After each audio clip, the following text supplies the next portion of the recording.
했던 32번째 강해입니다. 사도행전 18장 전체 본문을 해서 고린도 교회를 세운 바울의 무기라 이런 제목으로 은혜를 나누겠어요.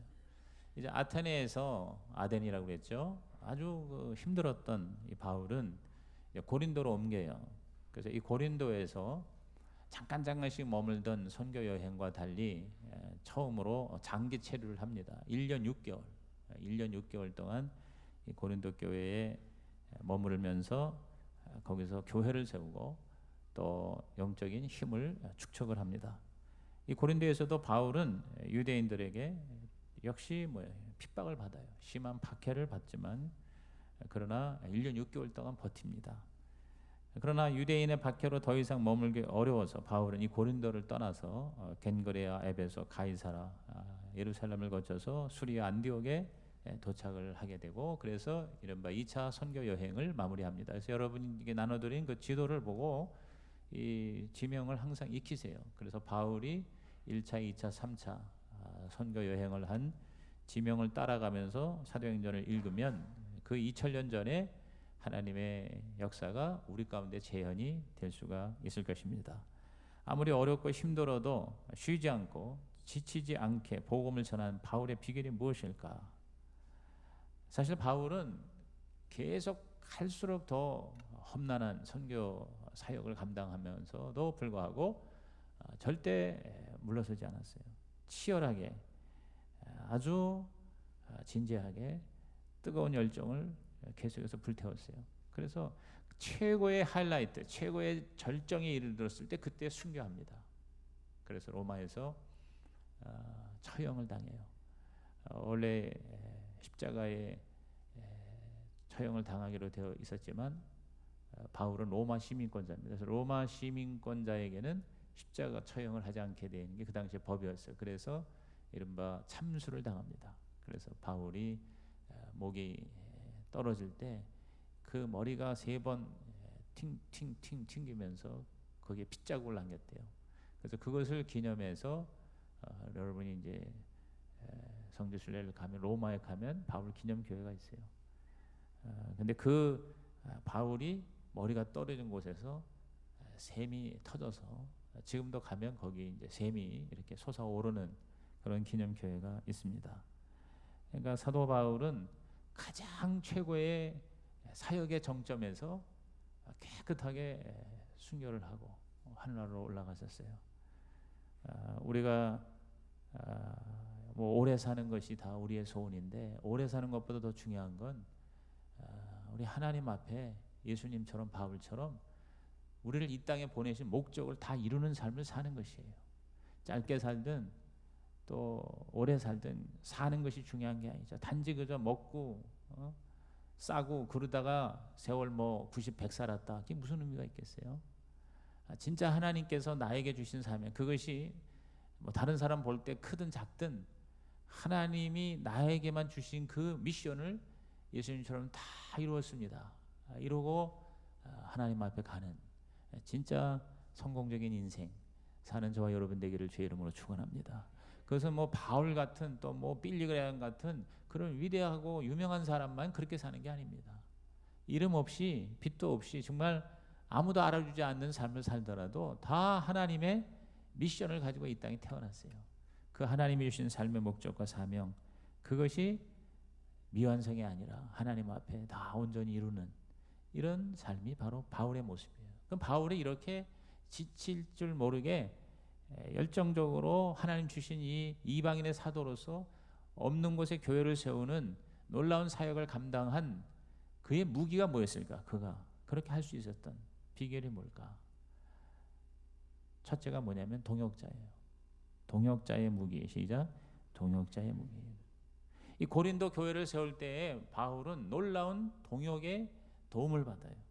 결정적인 동역자를 만나는데 그 첫 번째 사람이 아굴라 브리스길라예요. 따라합시다. 아굴라 브리스길라. 이 고린도시의 이 아굴라 브리스길라가 와서 바울을 만났다는 것은 이건 기적이에요. 그 당시 고린도시는 전략적인 로마 제국의 요충지예요. 상업과 무역의 발달에서 굉장히 부유한 도시였어요. 인구도 수십만 명이 넘었어요. 그러니까 너무 이 부유하니까 항상 그 물질적으로 부유한 데에는 영적으로 문제가 생길 수가 있어요. 도덕적으로 굉장히 타락한 도시예요. 그래서 고린도는 성적 부도덕의 대명사가 되는 도시였었어요. 무슨 라스베가스 같은 그런 느낌. 그리고 우상이 굉장히 가득했던 대도시였습니다. 그 당시에 로마, 에베소, 고린도, 안디옥 이런 도시가 그 당시에 대도시예요. 뭐 오늘날은 뉴욕이라든가 런던이라든가 뭐 그런 대도시라고 볼 수가 있어요. 근데 그 도시로 이 아굴라 브리스길라가 왔는데, 아굴라 브리스길라는 원래 로마에서 살았었어요. 로마에서 살았는데 오늘 여기 성경에 나와 있는 대로 황제의 명으로 인해서 모든 유대인들은 다 로마에서 떠나라. 그래서 로마에서 이 고린도까지 온 거예요. 내가 볼 때는 로마 다음으로 고린도라는 시가 그 당시에는 가장 흥청망청한 대도시였으니까 이 비즈니스를 하는 이 아굴라 브리스길라가 아마 고린도로 향해 오지 않았을까. 그러나 하나님의 섭리는 바로 뭐냐? 그게 바로 바울을 만나게 한 거예요. 자, 2절 3절 다시 보세요. 아굴라라 하는 본도에서 난 유대인 한 사람을 만나니 글라우디오가 모든 유대인을 명하여 로마에서 떠나라 한 거로, 그가 그 안에 누구요? 브리스길라와 함께 이달리아로부터, 로마로부터 새로 왔다 그랬어요. 바울이 그들에게 감해 그랬어요. 그러니까 하나님께서 바울로 하여금 이 아굴라 브리스길라를 만나게 한 거예요. 근데 그렇게 갈 수 있고 또 접촉될 수 있었던 아주 절호의 기회가 뭐냐면, 이 아굴라 브리스길라의 비즈니스가 바로 사도 바울의 비즈니스와 같은 업종이었다는 것입니다. 생업이 같으므로 함께 살며 일을 하니 그 생업은 뭐라고요? 천막을 만드는 것이다 그랬어요. 천막, 텐트 메이커예요. 그래서 오늘날 이 텐트 메이커를 자비랑 선교사라는 그러한 이름의 브랜드로 쓰는 거예요. 텐트 메이커. 천막을 제조하는 비즈니스를 했어요.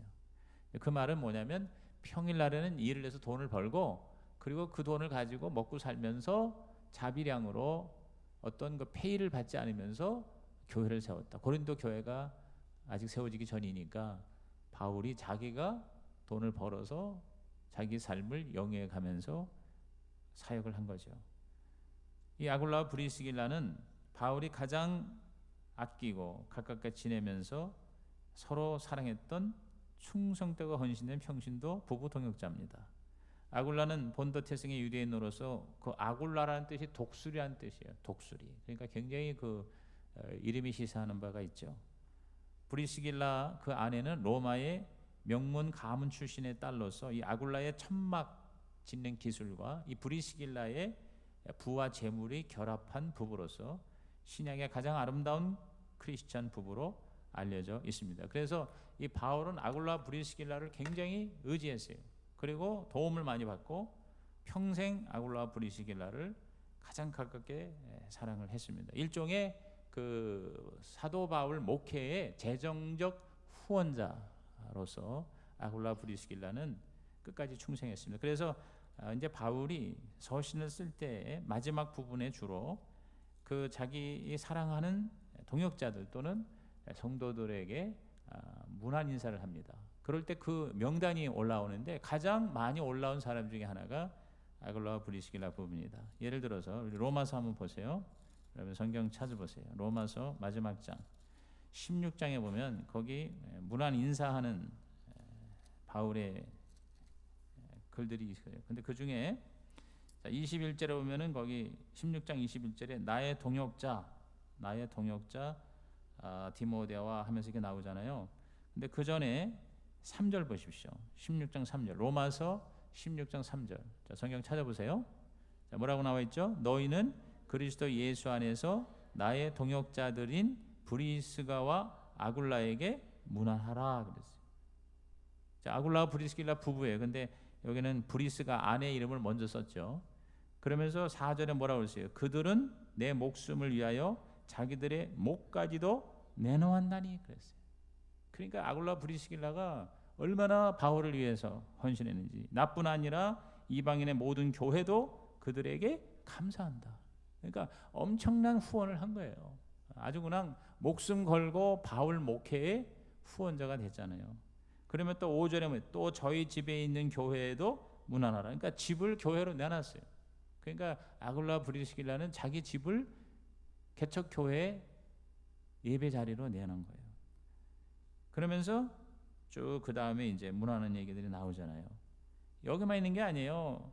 뭐 많이 있는데 한 두 번만 더 찾아봐요. 고린도 전서 찾아보십시다. 고린도 전서 16장 역시 마지막 장에 거기도 또 이제 안부 인사를 이제 하잖아요. 그 16장 19절 보세요. 19절. 자, 고린도전서 16장 19절 찾았어요? 한번 읽어볼까요? 아시아의 교회들이 너희에게 문안하고 아굴라와 브리스가와 그 집에 있는 교회가 주 안에서 너희에게 간절히 문안하고 그랬어요. 자, 아굴라와 브리스가 나오죠. 그 다음에 그 집에 있는 교회다 그랬어요. 그러니까 아굴라 브리스길라의 집이 교회였구나. 완전히 교회를 그냥 지은 거예요. 교회를 내놓은 거예요. 또 하나만 더 찾아보겠어요. 디모데 후서, 저 성경 이제 뒷부분에 디모데 후서 4장 19절을 보세요. 디모데 후서 4장 19절 346페이지. 자, 디모데 후서 4장 19절에 보면은 항상 그 서신의 마지막 부분에 문안 인사를 하잖아요. 19절에 뭐라고 했어요? 브리스가와 아글라와 및 오네시보로의 집에 문안하라. 그러니까 이 아굴라 브리스길라는 성경적인 그 부부상, 성경적으로 아름다운 부부의 모습을 우리들에게 보여주고 또 가정을 자기 집을 이 교회로 집회 장소로 항상 내놓았고 그리고 바울과 함께 평신도 사역자가 되어서 많은 사람들을 올바른 길로 인도해 준 대표적인 평신도 사역자예요. 그래서 이제 요 나중에도 나오지만 이 아굴라 브리스길라가 이제 다른 사역자 그 아볼로라고 하는 사역자가 와서 복음을 전하는데 뭔가 좀 부족하거든. 그러니까 그 부족한 것을 채우는 일도 했잖아요. 그걸 잘 이렇게 보완을 해줘서 그러니까 평신도 양육자의 역할도 했던 거예요. 그러니까 얼마나 모든 면에서 그러니까 이 바울이 아굴라 브리스길라를 만난 게 보통 복이 아니라 그래서 대부분 목회자들의 그 기도 제목 중에 하나가 아굴라 브리스길라 같은 부부를 주옵소서. 뭐 예를 들어서 10쌍을 주옵소서. 뭐 20쌍을 주옵소서. 이제 이렇게 그 조 목사님도 우리 그 여러 실업인 선교회를 하면서 그 중에서도 그 특별한 선교회를 하나 했어요. 그 엘칸토 그 장로님 부부를 중심으로 해가지고 그 특별한 그 선교 이름이 뭐다 갑자기 생각이 안 나네. 그래가지고 40쌍 딱 40쌍 그 부부를 아굴라 브리스길라 해가지고 좀 이렇게 재정적으로도 여유가 있고 그리고 진짜 목숨 걸고 목사님과 교회를 위해서 특히 선교를 위해서 모든 것을 내놓을 만한 사람을 딱 40쌍을 이렇게 특별 쉽게 말하면 관리를 한 거지. 그래서 그 이제 선교 단체를 또 새롭게 만든 거예요. 시업인 선교와 다르게. 그래가지고 거기 있는 성도들을 집중적으로 축복해주고 기도해주고 또 그분들은 진짜 남다르게 몇 배 더 헌신을 통해서 목사님의 사역을 돕고 하는 이제 그런 것이 그 목회를 굉장히 힘있게 하는 것을 제가 주위에서 이제 지켜봅니다. 그런 아굴라 브리스길라 오늘 여러분과 여러분의 자녀들이 아굴라 브리스길라가 되기를 주님의 이름으로 축복합니다.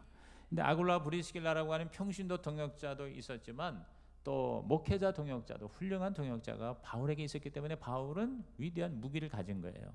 실라와 디모데라는 동역자가 나오죠. 자 5절 보십시다. 5절 시작. 실라와 디모데가 마게도냐로부터 내려오매 바울이 하나님의 말씀에 붙잡혀 유대인들에게 예수는 그리스도라 밝히 증언했다 그랬어요. 그러니까 물질적으로는 아굴라 브리스길라가 힘을 실어줬고 또 영적으로는 실라와 디모데라고 하는 오늘로 말하면 부교역자죠. 마게도냐로부터 내려왔어요. 바울의 제자예요. 실라와 디모데는. 그리고 항상 어시스턴트, 그 비서실장 역할을 한 거예요. 이 디모데와 실라는 이 데살로니가 마게도냐라는 건 데살로니가 교회예요. 데살로니가 교회로부터 이제 믿음과 사랑에 대해서 좋은 소식을 가져왔어요. 그러니까 바울이 막 지금 힘들고 지치고 있는데 자기가 먼저 세운 데살로니가 교회가 너무너무 지금 부흥되고 너무 성도들이 지금 영적으로 잘 하나님을 섬기고 있다라고 하는 그 좋은 굿뉴스를 가지고 온 거예요. 그러니까 이 바울이 굉장히 용기를 얻은 거죠. 그리고 무엇보다 이 디모데가 빌립보 교회, 마게도니아에 있는 또 빌립보 교회의 성도들의 헌금을 모아가지고 왔어요. 그래서 바울이 이 천막을 제조하면서 돈을 벌면서 목회를 하는데 그거를 잠시 중단하고 평일에도 전력 투구하며 목회를 할 수 있게끔 해준 게 바로 디모데예요. 그러니까 디모데가 가져온 빌립보 교회의 헌금이 나중에 언급이 돼요. 그게 나에게는 얼마나 힘이 되었는지 모른다. 이렇게 하나님께 감사하는 얘기가 이제 나중 이런 빌립보서나 이런 데 보면 나타납니다. 그래서 여기 이제 나오죠. 예를 들어서 데살로니가 전서 3장 6절에 보면은, 자, 다 같이 읽어볼까요? 지금은 디모데가 너희에게로부터 와서 너희 믿음과 사랑의 기쁜 소식을 우리에게 전하고 또 너희가 항상 우리를 잘 생각하여 우리가 너희를 간절히 보고자 한 것 같이 너희도 우리를 간절히 보고자 한다 하니 그랬어요. 그러니까 이 데살로니가 교회의 그 소식을 이제 전달을 받고 서로 이렇게 간절히 보고 싶은 그런 것이 굉장히 보람이 되잖아요. 그리고 힘이 되잖아요. 그 다음에 고린도후서 11장 8절에서 9절 한번 읽어볼까요? 내가 너희를 섬기기 위하여 다른 여러 교회에서 비용을 받은 것은 탈취한 것이라. 그러니까 이게 뭐냐면 강제로 뺏은 것이다. 탈취했다는 건 아예 강도질을 했다 하는 이런 얘기. 이게 뭐냐면 강권에서 이제 헌금을 모아오게 했다는 거예요. 그러면서 9절에 또 내가 너희와 함께 있을 때 비용이 부족하였을 때 아무에게도 누를 끼치지 아니하였으면 마게도니아에서 온 형제들이, 이 마게도니아에서 온 형제가 바로 실라와 디모데예요. 그들이 빌립보 교회, 데살로니가 교회 헌금을 가져온 걸 말하는 거예요. 이거는 고린도서이기 때문에 고린도 교회를 향하여 지금 이 편지를 쓰는 거예요. 고린도 교회가 문제가 많아가지고 고린도에 편지를 썼는데, 그런데 이 고린도 교회에서 어떤 문제가 또 있냐면 고린도 교회를 세운 사도 바울을 세상 말로 씹어대는 거예요. 계속 막 안 좋게 얘기하고 공격하고, 거기에 대해서 바울이 자기를 변명하는 얘기가 고린도 후서에 나와 있어요. 그러니까 고린도 후서는 고린도 전서보다 더 개인적이에요. 더 이 뭐라 그럴까, 인간적인 그런 아픔들이 거기 나와 있는 거예요. 바울이 자기가 그렇게 모든 것을 바치고 사랑하고 세웠던 교회 교인들이 자기를 배신하고 자기에 대해서 공격을 하고 또 근거 없는 그러한 소문을 내고 그렇게 비판을 하는 것에 대해서 바울이 조목조목 거기에 대해서 변명하고 그것이 아니라고 주장하는 얘기가 고린도후서에 상당 부분 기록이 되어 있습니다. 그리고 굉장히 그 바울의 감정적인 그런 격분들이 거기 나타나 있어요. 근데 그러한 내용 중에 하나가 뭐냐면, 내가 고린도 교회에서 목회를 할 때 너희들에게 민폐를 끼치지 않았다. 내가 필요한 것들을 나는 스스로 공급을 했고, 또 나의 동역자인 디모데나 실라가 다른 교회에서 헌금을 모아가지고 와서 그걸로 내가 자비량 사역을 했다. 근데 니들이 왜 떠드냐, 그런 얘기를 여기서 하는 거예요. 그래서 마게도니아에서 온 형제들이 나의 부족한 것을 보충하였으므로 내가 모든 일에 너희에게 피해를 끼치지 않기 위하여 스스로 조심하였고 또 조심하리라 그런 거예요. 그러니까 바울이 굉장히 당당하게 얘기하는 거지. 근데 그렇게 할 수 있었던 이유가 뭐냐? 바로 바울과 실라라는 동역자가 도움을 주었기 때문인 것입니다. 그러면서 빌립보 교회 교인들을 또 칭찬하는 것도 빌립보서를 읽다 보면 나옵니다. 빌립보서 4장 15절에 보면은 다 같이 읽어봅니다. 빌립보 사람들아, 너희도 알거니와 복음의 시초에 내가 마게도니아를 떠날 때 주고받는 내 일에 참여한 교회가 너희 외에 아무도 없었으니라 그랬어요. 그러니까 빌립보 교회를 아주 극찬을 한 거예요. 빌립보 교회 교인들이 굉장히 어려운 가운데서도 기뻐하면서 사도 바울을 도와준 것을 지금 칭찬하고 있잖아요. 이런 동역자들이 바울에게는 엄청난 무기였겠죠. 그렇죠? 또 어떤 사람이 나오느냐, 여기 본문을 보니까 디도 유스도라는 사람이 나와요. 그리고 그 옆집에 회당이 있었는데 회당장 그리스보가 예수를 영접하고 바울의 동역자가 되었다고 성경은 기록합니다. 자, 사도행전 18장으로 다시 돌아와서 7절과 8절을 한번 읽어봅니다. 거기서 옮겨 하나님을 경외하는 디도 유스도라 하는 사람의 집에 들어가니 그 집은 회당 옆이라. 또 회당장 그리스보가 온 지방과 더불어 주를 믿으며 수많은 고린도 사람도 듣고 믿어 세례를 받더라.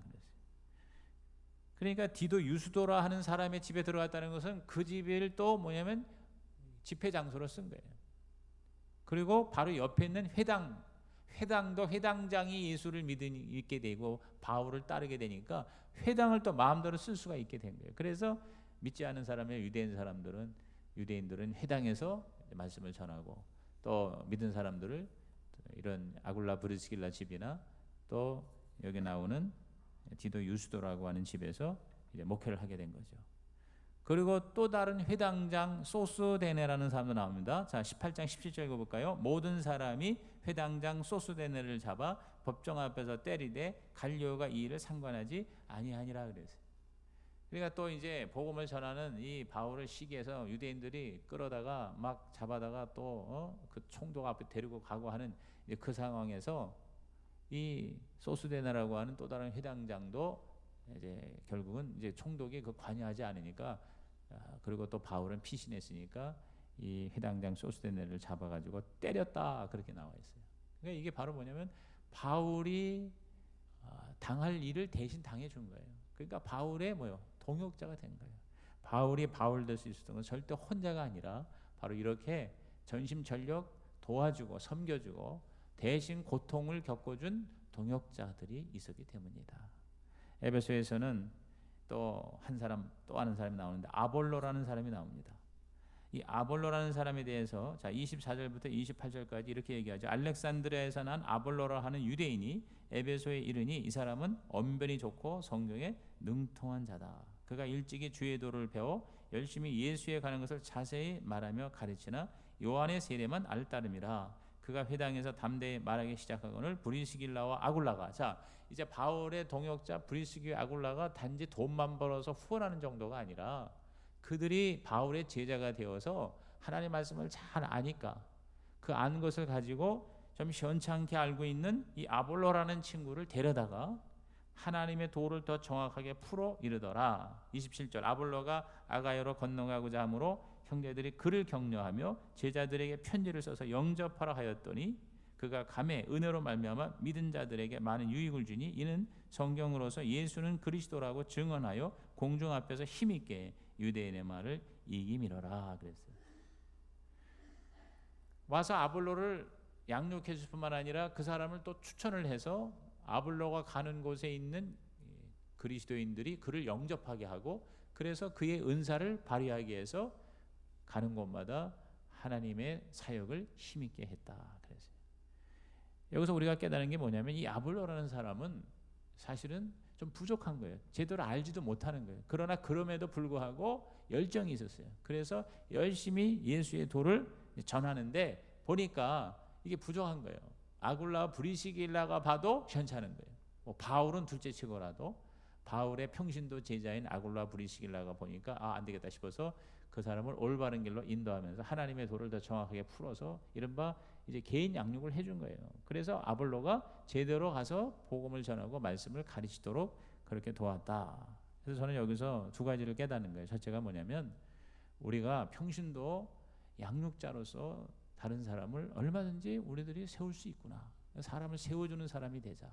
저와 여러분이 나 혼자만 평생 은혜 받고 나 홀로만 예수 믿는 게 아니라 내가 끊임없이 다른 사람을 아굴라 브리스길라처럼 부족한 사람을 온전케 하고 도와주고 양육하고 키워주고 세워주는 자가 되기를 주의 이름으로 축복합니다.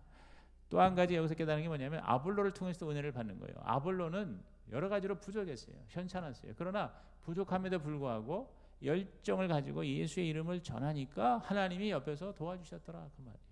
그러므로 여러분이 부족해도 사역하시고 부족해도 복음을 전하시고 부족해도 우리 주님의 나라를 위해서 헌신하는 여러분 되시기를 주의 이름으로 축원합니다. 그러면 그 부족함을 채워주는 사람이 나타나게 될 거라 그 말이에요. 바울에게도 부족한 것을 물질적으로나 영적으로나 정신적으로나 목회적으로나 모든 면에서 바울을 도와주는 동역자가 있었다는 겁니다. 오늘 우리에게 동역자가 있고 또 동역자가 되기를 주님의 이름으로 축복합니다. 두 번째로 바울의 무기는 바로 말씀의 무기. 시작. 말씀의 무기가 있었어요. 바울의 최대의 무기는 말씀이었어요. 바울은 말씀에 미친 자였어요. 말씀에 붙잡힌 자였어요. 자, 5절을 다시 한번 보세요. 실라와 디모데가 마게도냐로부터 내려오며 바울이 하나님의 말씀에 붙잡혀 그랬어요. 하나님의 말씀에 붙잡힌 밑줄 치세요. 영어 성경에 보니까 devoted himself exclusively to preaching 그랬어요. 그러니까 말씀을 전하는 일을 최고로 여겼다. exclusively라는 게 뭐냐면은 다른 거를 다 제끼고 그것만 했다 그 말이에요. 이렇게 붙잡혔다는 게 슈네이케토라는 이 헬라어는 한두 번 하다 마는 게 아니라 계속적인 의미를 가진 동사입니다. 다시 말해서 말씀 사역에 지속적으로 전력 투구했다. 이게 바로 바울의 무기예요. 오늘 우리들은 자기 어떤 거를 가지고 하다가 실패하고 낙심하고요. 또 그것도 계속하지 못하고 처음에 어떤 열정을 가지고 하다가는 그만두는 경향이 굉장히 많습니다. 그런데 바울의 무기는 뭐냐면 하나님의 말씀과 그 말씀에 대한 지속적인 집착이에요. 인내예요. 절대 포기하지 않는, 영어로 말하면 persistence예요.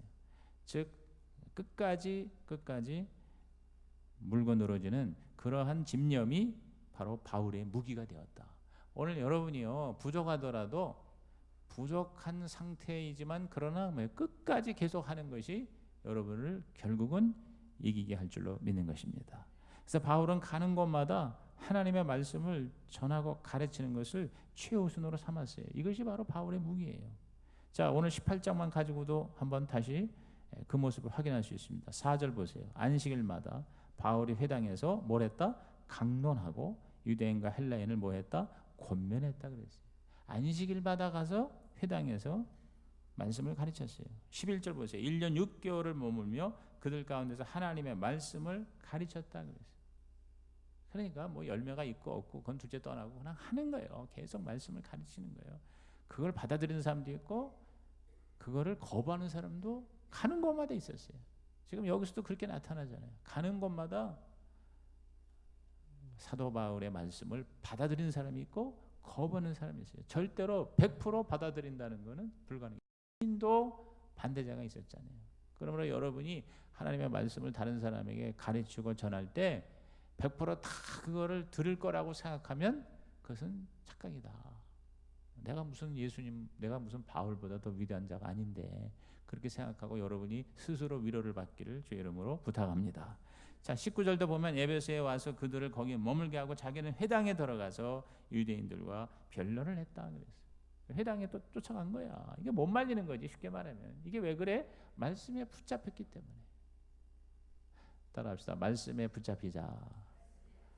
우리 옆에 있는 사람한테 말씀에 붙잡힌 자가 됩시다. 계속해서 바울은 하나님의 말씀을 가르치고 또 가르치는 거예요. 그러다 보니까 바울의 이른바 제자들이 생긴 거예요. 18장 23절에도 얼마 있다가 떠나 갈라디아와 부르기아 땅을 차례로 다니며 모든 제자를 굳건하게 하니라 그랬어요. 제자를 굳건하게 했다는 게 뭐예요? 바로 말씀을 가르쳤다는 거죠. 바울은 그 붙잡힌 자리조차 하나님의 말씀을 전하는 기회로 삼았습니다. 자, 12절부터 14절에 보면은 갈리오가 아가에 총독되었을 때 유대인이 일제히 일어나 바울을 대적하여 법정으로 데리고 가서 말하되 이 사람이 율법을 어기면서 하나님을 경외하라고 사람들을 권한다 하거늘 14절 보십시오. 바울이 입을 열고자 할 때에 그랬어요. 그러니까 바울은 붙잡히면 붙잡힌 데 가서 또 얘기하는 거예요. 다른 얘기하는 거예요. 예수가 그리스도요. 그 얘기. 그러면서 자기를 또 변명하면서 아주 지혜롭게 내가 여기 왜 왔는지 아세요? 그러면서 쑥 또 얘기하는 거예요. 자기가 또 간증하는 거예요. 자기가 다메섹에 가서 믿는 사람 잡아다가 죽이려고 하는데 하늘의 하나님이 자기를 향하여 쓰러뜨리고 예수가 직접 나타나 자기를 만나주셔서 내가 지금 이렇게 변화됐습니다. 나는 그 십자가의 유대인이 달아 죽인 예수가 그리스도임을 나는 믿습니다. 예수는 그리스도입니다. 예수는 그리스도. 이렇게 계속 얘기하는 거예요. 의도 맞으면서도. 그러니 그걸 누가 말려? 그러니까 하나님이 그렇게 아주 그냥 말씀에 그렇게 미치게 하는 거예요. 여러분 잠잠하지 않고 말하는 자 되시기를 주의 이름으로 축복합니다. 우리는 말씀에 붙잡힌 자, 말씀에 미친 자, 말씀을 전하는 자, 말씀의 사람이 되기를 주의 이름으로 축원합니다. 여러분 하나님의 말씀을 가까이 하는 사람이 하나님 좋아하세요. 하나님 사랑하세요. 그래서 여러분이 기회 있을 때 여러분 하나님 말씀을 가까이 해야 돼요. 저는 우리 둘째 딸 이번에 와서 내가 은혜 받은 것 중에 하나가 우리 사돈네가 그 우리 둘째 지혜 딸의 시아버지가 미국에 이민을 가가지고 4년 동안을 직장 없이 여기 현대에서 굉장히 잘 나가던 분인데 학교도 좋은 학교 나오고 그러는데 어떻게 이민을 가가지고 초기에 이 잡을 얻지 못하다 보니까 4년을 잡이 없이 직장을 얻지 못해가지고 그 어린애들 둘 데리고 가가지고 무지무지한 고생을 한 거예요. 그런데 하나님께서 어떤 직장을 하나 주셔서 지금도 이제 그 일을 하는데 주로 밤에 일을 하는 거예요. 밤에 어떤 관리를 하는데 밤에 일을 하는데 근데 그거를 그렇게 그 고맙게 왜냐하면 자기가 4년 동안 직장이 없었기 때문에 이 직장의 귀중함을 이분은 너무 알아. 그러니까 무지무지하게 성실하게 해. 그래가지고 사실은 은퇴 나이가 되는데도 계속 일을 하게끔 그렇게 이제 또 그런 보상을 받는 거예요. 사람이 성실하게 하면. 근데 나는 그걸 얘기하려는 게 아니라 이제 이분이 그 한인교회를 다니는데 한인교회가 문제가 많거든요. 막 이렇게 막 싸우고 분열하고 깨지고 이제 그러다가 도저히 여기서는 은혜가 안 되겠다 그래가지고 그 한인교회를 나가는 걸 그만두고 몇 년 전부터 아주 은혜로운 미국 교회를 나가는 거예요. 근데 이제 이분이 뭐냐면 1세이기 때문에 2세나 1.5세가 돼 영어를 잘하지. 영어가 사실 딸리는 거야. 그러니까 설교를 들어도 무슨 말인지 이해가 안 돼. 근데 내가 어느 교회 나가니까 미국 교회 나가신다 그러길래 내가 우리 딸한테 야 근데 그 시아버지가 영어를 좀 이해가 되냐 그러니까 영어가 부족하죠. 근데 그거 어떻게 그렇게 가지고 은혜가 되냐? 아니에요. 그러면서 나한테 뭐라고 했냐면 토요일 날 오후에 그 교회를 가요. 이제 직장에 가기 전에 오후에 가서 주보를 근데 그 주보가 뭐냐면 주일날에 나눠줄 주보인데 그 주보에 우리 교회 주보처럼 그 설교의 그 본문하고 요약이 거기 나와. 그 우리도 저도 이제 그 주보에다가 그 주일날 설교를 구역 공가로 쓰라고 거기다가 여러분 올려놓잖아요. 근데 그걸 얼마나 활용하느냐가 내 인생을 결정하는 겁니다. 그 우리 이 아버지가 거기 가서 그거를 이제 2장을 갖고 와가지고 집에 와서 아내와 함께 밤새도록 그거를 공부하는 거예요. 왜 알아들려고 영어가 딸리니까. 그래가지고 그거를 다 영어 성경을 찾고 사전을 찾아가며 몇 번을 읽고 그리고는 그걸 미리 예습을 하는 거야. 설교를 한 3시간 4시간을. 그래가지고 주일날 가서 설교를 들으니까 이 딸리는 영어지만 그 말씀이 팍팍 꽂히는 거예요. 그래서 영적으로 엄청나게 성장한다는 거예요. 은혜를 받는다는 거예요. 내가 너무 감동을 받은 거예요. 내가 여러분에게 이것을 간증으로 얘기하는 겁니다. 사람이 환경 탓하고 사람이 조건 탓하는데 가장 사실은 힘든 조건이라고. 그러니까 못 알아들으니까 미리 가서. 그래서 우리 지혜가 뭐라 하냐면 우리 아버님은 토요일 날 어떤 일이 있어도 눈이 오나 비가 오나 교회 가가지고 그 주보 미리 갖고 오는 것이 필생의 사명입니다. 그래서 그걸 가지고 열심히 우리말 성경 찾고 영어 성경 찾고 사전 찾고 그래가지고 완전히 예습을 하니까 여러분 얼마나 은혜가 되겠어요. 여러분 도전이 안 됩니까? 여러분 감동이 안 됩니까? 우리가 너무 편하게 하나님 말씀을 듣는데 설교자는 이걸 준비하기 위해서 계속 제가 지금 설교가 이제 진행이 되잖아요. 새벽 오늘 전도서 1장서 설교를 하지. 그러니까 어제 끝나고 나서 또 앉아서 그거 준비하고 또 이 수요 설교 또 준비하고 주일 설교, 금요 설교 계속 설교 준비하는데 아니 뭐 설교는 뭐 그냥 딱 뭐 말하면 우르르 나오는 무슨 기계도 아니고 그거를 준비하려면 계속 읽어야 되고 주석을 봐야 되고 그다음에 다시 또 묵상해야 되고 또 이걸 컴퓨터에 쳐야 되고 그걸 또 다시 또 말씀 올라온 거를 이제 또 읽어보는데 지금도 제가 다음 주 수요 설교를 미리 또 준비해야 되는 상황이라서 그래서 그걸 이제 준비하다 보니까 지금 눈이 잘 안 보여요. 계속 이제 이거를 들여다보려니까. 그러나 그러한 고통이 있을 때 여러분 그 말씀이 내 것이 되는 거예요. 여러분 편안하게 앉아서 들어가지고 다 날아갑니다. 그러니까 그것을 여러분이 반드시 구역 예배에서 이걸 다시 리뷰를 해야 되는 거예요.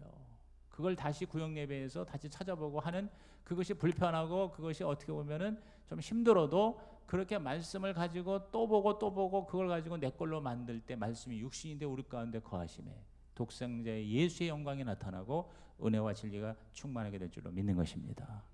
그래서 제가 그 우리 사돈네 그 아버지의 그 정성을 내가 하나님의 음성으로 내가 들었어요. 그래서 우리가 하나님 말씀을, 그러니까 그 미국 목사님 뭐 알게 뭐야, 자기는 이제 전했는데 그 중에 한국 사람이 거기 둘이 앉아가지고 그걸 열심히 듣고, 그리고 그걸 또 다시 나중에 다시 못 알아듣는 건 또 다시 그 홈페이지에 올라간 것도 들어보고 하다 보니까 오히려 미국 교회 가면서 30년 한국 교회 다닌 것보다 더 영적으로 성장하더라. 그리고 그게 너무너무 즐겁다는 거예요. 하나님 말씀 안에 들어가는. 그래서 유일한 낙이래. 뭐 어디 놀러도 안 가고. 내가 봐도 되게 재미없는 삶을 사셔 그분은. 그냥 그 두뇌가 주님 다시 오실 것만 기다리고 있어.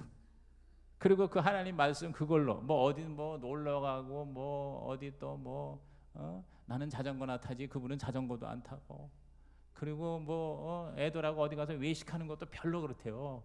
니들은 니들끼리 그냥 좋은 시간 보내라 그러면서 맨날 집에서 밥해 먹고, 그리고 이제 계속 그 말씀을 파고 또 파고 하는. 그리고 주님 다시 오시는 거 그거 기다린다 그래. 그래서 내가 뭐 그분들이 뭐 유명한 사람이요 뭐 대단한 사람이요 그렇지 않습니다. 그러나 뭐요, 하나님의 말씀을 인생의 양식으로 삼고 무기로 삼고 기도의 줄로 붙들고 그렇게 살아가니 힘들고 어려워도 우리 하나님 안에서 의와 평강과 희락을 누리는 줄로 믿는 것입니다. 여러분, 마지막 세 번째가 뭐냐? 사명감의 무기. 시작. 사명감의 무기입니다. 여러분, 바울이 이 복음에 미친 것은, 그것은 뭐냐? 하나님의 명령이에요. 하나님이 시키신 일이기 때문이었어요. 환난과 핍박 중에도 하나님의 계시와 음성이 큰 힘과 위로가 된 것입니다. 자, 9절과 10절을 다 같이 큰 소리로 읽습니다. 시작. 밤에 주께서 환상 가운데 바울에게 뭐 하시되? 말씀하시되 두려워하지 말며 침묵하지 말고 말하라. 내가 너와 함께 있음에 어떤 사람도 너를 대적하여 해롭게 할 자가 없을 것이니 이는 이 성중에 내 백성이 많음이라 하시더라. 이 바울이 너무 힘들고 어려웠겠잖아요. 그러니까 그때 밤에 하나님이 나타나셨어요. 환상 가운데 나타나셨어요. 그러면서 명하시고 보장하셨어요. 내가 시킨 일에 대해서 네가 절대로 두려워하지 말아라. 여러분, 이게 최고의 무기 아니겠어요? 하나님이 나에게 나타나셔서 나를 격려하시고, 그리고 무엇보다 내가 너와 함께 있음에. 시작. 내가 너와 함께 있음에. 하나님이 나와 함께 하는 게 최고의 무기다. 아멘. 하나님이 나와 함께 하는 것이 최고의 축복이요 성공이요 무기요 그리고 가치인 줄로 믿으시면 아멘 하시기 바랍니다. 그러면서 위로를 하는 거예요. 희망을 주는 거예요. 이 성중에 내 백성이 많다. 여기서 제가 더 깨달은 게 뭐냐면, 하나님의 백성이 아무리 많아도 우리가 침묵하면 그 백성이 하나님의 사람이 되지 못한다는 거예요. 무슨 얘기인지 아시겠어요? 바울과 바울의 팀이 목숨을 걸고 선포하고 전했기 때문에 하나님의 백성이 드러나는 거예요. 오늘 우리가 우리 주위에 아무리 하나님의 백성이 많아도, 우리 교회에 찾아올 수많은 사람이 있어도 우리가 침묵하면, 여기 침묵하지 말고 말하라. 따라합시다. 침묵하지 말고 말하라. 두려워하지 말고 침묵하지 말고 말하라. 그래서 우리가 예수가 나의 구주이시고 복음의 진수를 사람들한테 얘기할 때 우리는 두려워하기 때문에 침묵하는데, 침묵하지 말라는 거예요. 말하라는 거예요. 이런 하나님의 이 어명을 바울은 무기로 삼은 거예요. 그래서 사람들이요 더 요청해도, 자 20절과 21절 보세요. 여러 사람이 더 오래 있기를 청하되 허락하지 아니하고 작별하여 이르되 만일 하나님의 뜻이면 너희에게 돌아오리라 하고 배를 타고 에베소를 떠났다 그래요. 그러니까 어느 한 곳에 머물러 있지 않았어요. 어느 정도 되면 이제 편안하잖아요. 근데 자기의 안전지대에 머물지 않고 하나님이 명하신 그곳에 가서 지속적으로 찾아가 복음을 전하고 교회를 세우고 사람을 키우는 이 바울 사역의 이 위대성이 오늘 저와 여러분에게 흘러내려오기를 주의 이름으로 축복합니다. 여러분, 바울은 고린도에서의 긴 여정을 포함한 2년 반 동안의 2차 선교여행을 마치고, 그리고 그 결과를 보고하기 위해 예루살렘을 거쳐 안디옥교로 돌아왔습니다. 22절 23절 가이사랴에 상륙하여 올라가 교회 안부를 물은 후에 안디옥으로 내려가서 얼마 있다가 떠나 갈라디아와 부르기아 땅을 차례로 다니며 모든 제자를 굳건하게 했다 그랬어요. 오늘 우리의 무기는요 동역자예요. 여러분에게, 저에게 동역자가 있기를 주의 이름으로 축복합니다. 또 말씀이에요. 하나님의 말씀이에요. 여러분이 말씀이 있으면은요 나도 살고 남도 살릴 수가 있어요. 그러므로 여러분이 하나님 말씀을 제발 좀 소홀히 하지 마십시오. 여러분, 하나님의 말씀을 여러분이 읽어야 돼요. 들어야 돼요. 공부해야 돼요. 그 바쁘게 살면서 다른 일에는 그렇게 시간을 많이 보내면서 영화를 보고 드라마를 보고 또 여러 가지 세상 일에 바쁘면서 하나님의 말씀은 가까스로 주일날 설교 하나 듣는 것으로 여러분이 영적으로 버틸 수 있다고 생각하십니까? 천만의 말씀입니다. 얼마나 유혹이 많고 얼마나 사단의 공격이 많습니까? 오늘 여러분은 말씀에 붙잡힌 자가 되기로 결단하기를 주의 이름으로 축원하고요. 하나님이 여러분에게 시키신 미션, 사명, 그 콜링이 저와 여러분을 끝까지 지켜 나가게 하는 힘이 되기를, 무기가 되기를 주의 이름으로 축원합니다. 기도하시겠습니다. 하나님, 오늘